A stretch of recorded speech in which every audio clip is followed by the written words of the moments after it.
Hola a todos, soy Cristina Gómez, técnico en Prevención y Gestión de Residuos de la Asociación Vertidos Cero y junto a Estíbaliz López Samaniego hemos preparado esta presentación sobre cómo la basura se ha convertido en una grave amenaza para el medio ambiente y la salud de los ecosistemas acuáticos. Queremos agradecer al grupo de trabajo del proyecto EcoCreaLab habernos invitado a participar en este curso que cuenta con la colaboración de la Fundación Española para la Ciencia y la Tecnología y el Ministerio de Ciencia e Innovación. En este vídeo vamos a hacer un breve resumen sobre cómo funciona la gestión de residuos, por qué muchos de ellos acaban en los cauces de los ríos y lo que se sabe hasta ahora sobre su afección en los ecosistemas acuáticos. En primer lugar, conviene definir qué es un residuo. Bien, pues un residuo es cualquier sustancia u objeto que su poseedor deseche o tenga la intención o obligación de desechar. La cantidad y el tipo de residuos que generamos depende de nuestro modo de vida. Desde la aparición del ser humano en el planeta, su actividad ha originado materiales de desecho que los ciclos naturales han sido capaces de absorber. Sin embargo, esto hace décadas que ya no ocurre.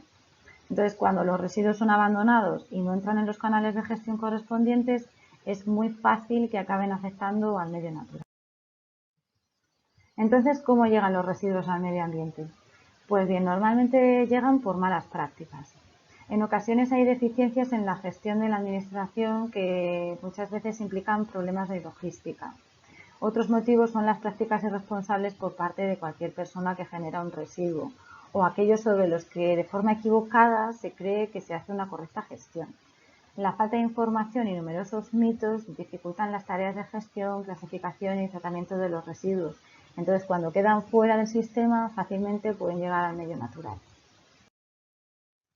La gestión de los residuos domiciliarios corresponde a los ayuntamientos y esto consta de varios factores que dependen unos de otros. Por un lado está la dotación de contenedores para los distintos flujos de residuos. Estos son resto, envases, el mal llamado de plásticos, papel y cartón, vidrio y ahora también el orgánico. Además de los puntos limpios y el punto SIGRE que está en las farmacias pero que no es de competencia municipal. Luego están los camiones de recogida y el personal de limpieza viaria, de puntos limpios y la recogida en camiones. Además, han de firmarse acuerdos con gestores privados para el envío de los residuos para su tratamiento y eliminación. Todo esto basado en la primera parte de la cadena que empieza en la separación de residuos en los domicilios. Toda esta gestión requiere una inversión muy importante, en algunos casos llega a ser casi un 50% del gasto municipal, que tiene ciertos retornos si se consigue una buena separación para la recuperación de materiales. Cuando surgen problemas en la logística, en alguna de las partes de la cadena de gestión de residuos, muchas veces recaen en el detrimento de las consecuencias de las frecuencias de recogida, dado que es una de las partes de mayor coste.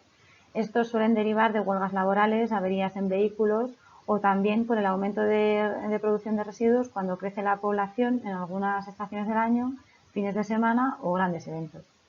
Cuanto más tiempo permanecen fuera de los contenedores, más posibilidades hay de que lleguen al medio natural. Por otro lado, están las estaciones de depuración de aguas residuales, que son diseñadas para recibir las aguas grises y negras de uso doméstico de los núcleos urbanos para una población censada. En muchas ocasiones se producen problemas que obligan a detener su funcionamiento para reparar atascos y otros daños producidos por residuos sólidos que no deberían llegar hasta ellas.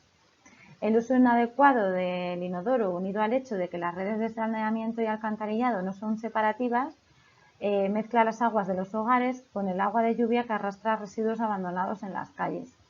En condiciones normales se retiran en la entrada de la depuradora en las primeras rejas, pero en condiciones de exceso de caudal, cuando la cantidad de agua que llega es mayor que la capacidad de la estación, se debe abrir el bypass o aliviadero, lo que significa que ese agua sin depurar va a ir directamente al río.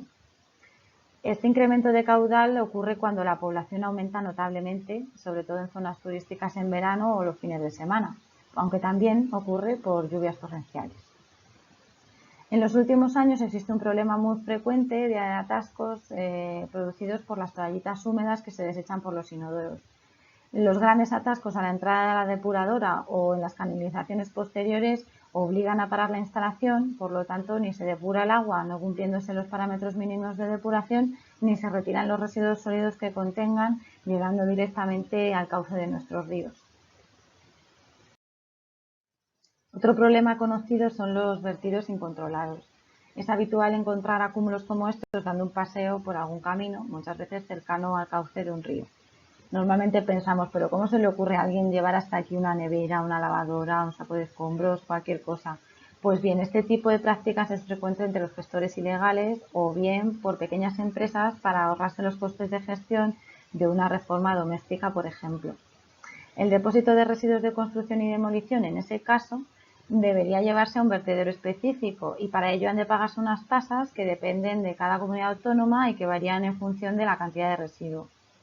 Otras veces se puede ver cómo se han desmontado o arrancado las partes de residuos eléctricos y electrónicos que tienen valor, abandonando el resto en lugares apartados como este. Y otro sitio donde se pueden llevar estos residuos son los puntos limpios municipales, pero estos solo dan servicio a los ciudadanos. Por eso las empresas privadas o personas sin recursos intentan sacar algún beneficio económico realizando este tipo de prácticas. Cuando vamos a un merendero o zona recreativa, esperamos encontrar allí papeleras y contenedores. Lo que no solemos pensar es que no se recogen con la misma frecuencia a lo que estamos acostumbrados en las poblaciones. Cuanto más alejadas están de la población, mayor es el coste de recogida y por tanto las frecuencias son menores. Solo se programan recogidas más frecuentes cuando se prevé mayor afluencia de público. Además, las papeleras pueden no tener tapa y los contenedores pueden quedar abiertos, por lo que los residuos se quedan expuestos a su dispersión por animales salvajes que son atraídos en su búsqueda de alimentos o por la acción del viento, lo que puede dar lugar también al aumento del riesgo de incendios. Luego está la creencia de que la materia orgánica es biodegradable y puede dejarse tirada en cualquier lugar. Pues bien, se cree que desaparecerá por sí sola o que se lo comerán los animales salvajes, cosa que no debemos hacer en ningún caso. Ellos se alimentan sin la intervención humana y ya conocemos lo que pueden hacer con el resto de residuos. Un residuo biodegradable o compostable, que es prácticamente el mismo concepto, es un material orgánico que puede ser transformado por la acción biológica de microorganismos cuando se dan unas condiciones concretas que permiten su acción. Es decir, necesitan una humedad, una temperatura y una aireación óptimas para que estos microorganismos puedan vivir bien y alimentarse de estos residuos para transformarlos en compost o fertilizante natural. En cualquier caso, la práctica más responsable es llevarnos nuestros residuos a la población más cercana o de vuelta a casa. Cuando los residuos quedan fuera de la cadena de gestión, a simple vista pueden aparecer y desaparecer por la acción de los agentes atmosféricos. Desde los lugares donde fueron abandonados hasta llegar a otros niveles geomorfológicos más bajos, son empujados por el viento y las lluvias torrenciales hasta los niveles bases de las cuencas y los espacios fluviales. Pueden quedarse adheridos a la vegetación riparia, quedando más o menos ocultos, pero acabarán llegando a los cauces de los ríos y a las correntías superficiales. Lo que condiciona su capacidad de movimiento es su tamaño y su peso, que como es lógico, a menor peso y tamaño, mayor movilidad. Una vez alcanzado el agua del río, su caudal o la frecuencia de lluvias facilitará la movilización de los residuos, pudiendo viajar largas distancias y llegar hasta el mar. La suma de la acción de los agentes atmosféricos con la morfología del terreno van a ir dirigiendo los residuos hasta lugares susceptibles a la acumulación, generando barreras que pueden llegar a modificar la dinámica del cauce. Se está observando que una gran parte de estos residuos quedan atrapados en el lecho del río, pudiendo volver a movilizarse cuando el cauce aumenta su energía por lluvias torrenciales, procesos de deshielo u otros factores. La afección de la fauna por enredos o ingestión de los residuos también ocurre en cualquier momento de su recorrido, durante el cual además se van fragmentando en tamaños más pequeños. Es difícil actualmente tener datos sobre la fauna terrestre afectada, pero sí se estima que más de 1 millón de ejemplares de fauna marina mueren cada año por estos motivos. Se está estudiando también cómo pueden afectar los aditivos que llevan los materiales para dar color, resistencia, propiedades ignífugas y otras en muchos de los residuos. Además, algunos contienen restos de sustancias tóxicas y peligrosas para el medio ambiente que afectan directamente a las aguas, a lo que hay que añadir las alteraciones por la presencia de fertilizantes y otros vertidos que pueden quedar adheridos a los fragmentos más pequeños de residuos plásticos. Estos son los conocidos microplásticos. que son los que miden menos de 5 milímetros y que proceden de la degradación de otros plásticos o bien directamente son fabricados en esos tamaños. Se han detectado tanto en ecosistemas marinos como en ríos y lagos y son los que preferentemente entran en la cadena trófica, pudiendo afectar a diferentes especies. Los contaminantes emergentes son los que se encuentran con mayor frecuencia adheridos a los microplásticos. Los principales son fármacos como el ibuprofeno, el paracetamol o los antibióticos, compuestos perfluorados que están presentes en las sartenes antiadherentes o productos de limpieza, hormonas y drogas de abuso. Así que se necesita seguir investigando y conocer con más detalle cómo afectan todos los residuos en cualquier ámbito. La información que se necesita servirá para comprender mejor la situación real y así poder involucrar a las administraciones y al resto de actores implicados para dar solución a estos problemas. Para recopilar esta información y comprender mejor el alcance de estos problemas se necesita mucha más colaboración, cuanta más mejor, por lo que la ciencia ciudadana es una gran herramienta. Hasta ahora el campo más estudiado ha sido el de las basuras marinas y uno de los datos más relevantes fue saber que el 80% de los residuos que acaban en el mar proceden de tierra adentro. Marnova es una herramienta de ciencia ciudadana que se ha utilizado en España y se han conseguido muchísimos datos sobre las basuras marinas. Esto siempre gracias a la colaboración de buceadores, pescadores, navegantes y voluntarios en playas.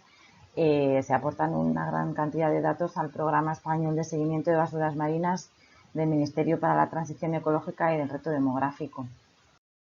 De manera muy parecida a cómo se trabaja con Marnova, se trabaja con el ITER.